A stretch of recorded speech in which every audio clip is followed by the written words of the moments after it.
Qui mieux qu'une personne qui va à Saint-Pierre une fois dans l'année pour le Sakifo Festival pour juger de ce qui est dit sur cette ville dans le guide du routard. On commence. Capitale du Sud, non, on va arrêter tout de suite là. La bidépartementalisation est morte et enterrée, on n'en parle plus. Saint-Pierre, va falloir se faire une raison, vous êtes capitale de rien du tout, c'est fini. Troisième ville de l'île après Saint-Denis et Saint-Paul, voici une ville importante dans l'histoire de la Réunion, assez pauvre en curiosité touristique. Alors ça c'est ce qu'on appelle un euphémisme. Grosso modo, le routard vient de nous dire qu'il n'y a rien à voir à Saint-Pierre. Même pour Saint-André, ils n'avaient pas osé écrire ça. La prochaine fois qu'un Saint-Pierrois me vante sa commune, je lui fais lire ce passage. Mais de réels efforts d'aménagement ont été faits ces derniers temps pour la rendre agréable. Ça voudrait dire qu'avant Saint-Pierre ressemblait à rien, mais que depuis quelques années, il y a eu une évolution positive. C'est la mairie la payasote qui a écrit ça? En même temps, quand t'as dépensé pas mal de fric en aménagement, ça serait bien que ce soit remarqué. La promenade qui longe l'océan est bien pensée, avec ses jardins de plage et ses jeux aquatiques rigolos pour les enfants. On peut même arroser ses parents en tournant la manivelle. Waouh! Il est vraiment écrit waouh! Non mais c'est une blague. Le gars s'est quand même dit, on va faire une ligne pour parler des jeux aquatiques. C'est le truc qu'il faut absolument voir à Saint-Pierre. Je crois qu'on n'a pas la même conception du tourisme. Pour contextualiser le truc, tu viens à La Réunion comme touriste, on t'a parlé de la plage, de la montagne, du volcan, tu achètes un guide et dans le guide, on te parle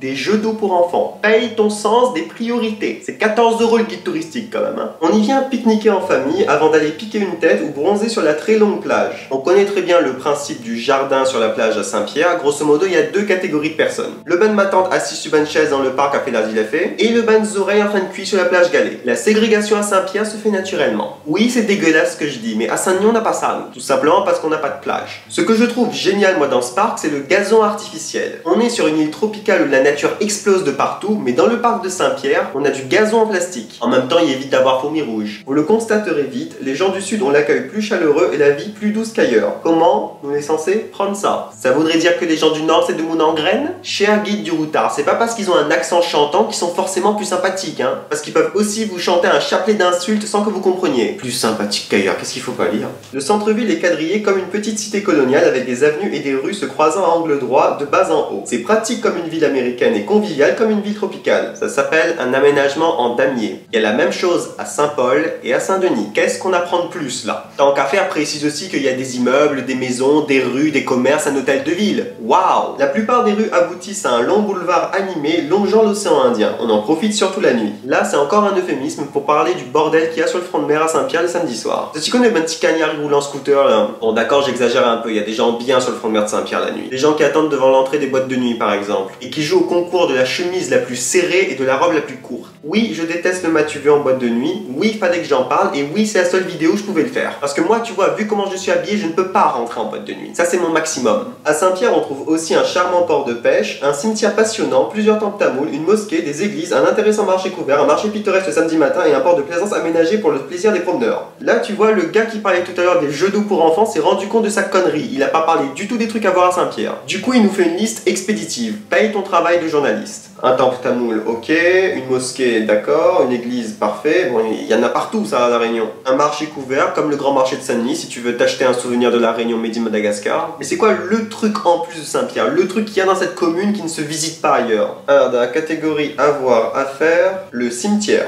Pour admirer la tombe de Sitaran. Alors, je vais vous faire gagner du temps et éviter que vous vous perdiez dans un cimetière. Je vous mets ici la photo de la tombe de Sitaran.